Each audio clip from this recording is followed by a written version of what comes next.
مجھ سے کوئی پیسے لے کے یہ جو ہے یونیورسٹی روڈ اس پہ کوئی بنا دے، میں پیسے دینے کے لیے تیار ہوں۔ ہمارے ہاں ایک وڈیرے کی، جاگیردار کی، سردار کی، نواب کی سوچ ہے کہ ایک مخصوص سوچ نہیں چاہتی کہ حقائق سامنے آئے۔ یہاں پہ ہمارے ہاں باؤنڈریز جو ہیں وہ اشرافیوں نے سیٹ کی ہوئی ہیں۔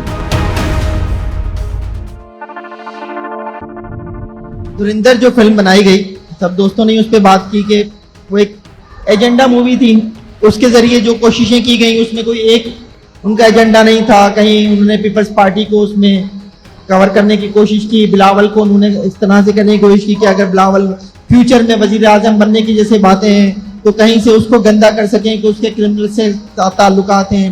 لیاری کا ایک چھوٹا سا ڈان، لیاری کی کل آبادی جو ہے وہ 10 لاکھ بھی نہیں ہے، اور اس فلم کے ذریعے جو ہے وہ کوئی 2 ارب کے قریب لوگوں نے رحمان ڈکیت کو جان لیا، تو وہ ایک پوری پروپیگنڈا مووی تھی۔ اب آپ کی جو بات ہے کہ ایسی فلم ہمارے یہاں کیوں نہیں بنتی، تو بھائی مجھ سے کوئی پیسے لے کے یہ جو ہے یونیورسٹی روڈ اس پہ کوئی بنا دے، میں پیسے دینے کے لیے تیار ہوں۔ مسئلہ سارا یہ ہے کہ ہمارے یہاں سوچ جو ہے نا وہ بڑی ڈفرینٹ ہے۔ ہمارے ہاں ایک وڈیرے کی، جاگیردار کی، سردار کی، نواب کی سوچ ہے۔ اس سوچ سے جو ہے نا نکلنا وہ بہت مشکل ہے۔ وہ یہ کہتا ہے کہ میں نے اگر کسی بھی طرح سے کوئی ایسی چیز عوام میں پہنچا دی کہ جس کے ذریعے ان میں شعور آ گیا، جس کے ذریعے انہوں نے ریئلٹی کو سمجھ لیا، تو پھر میں کہاں کھڑا ہوں گا۔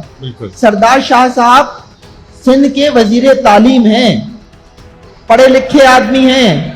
اے آئی سے متعلق ان کا جو ایک حالیہ بیان ہے وہ آپ سب نے دیکھا ہوگا کہ اے آئی جو ہے وہ اس بچے کے ہاتھ میں نہیں جانا چاہیے جو تھر میں بیٹھا ہوا بھی اس سے کلہاڑی تھامی ہوئی ہے، اگر اسے اے آئی دے دیا تو وہ بگڑ جائے گا۔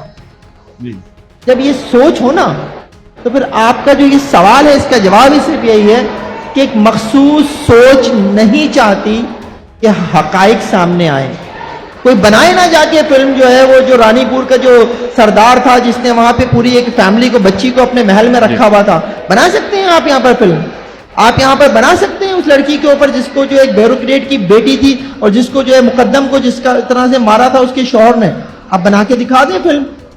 اب یہاں پہ ہمارے ہاں باؤنڈریز جو ہے وہ اشرافیوں نے سیٹ کی ہوئی ہیں، اور اشرافیوں کو پروٹیکٹ جو ہے وہ اسٹیبلشمنٹ کر رہی ہوتی ہے، اور ان سب کا چونکہ آپس میں ایک گٹھ جوڑ ہے تو پھر عوام کا یہی حال ہے جو ہونا ہے۔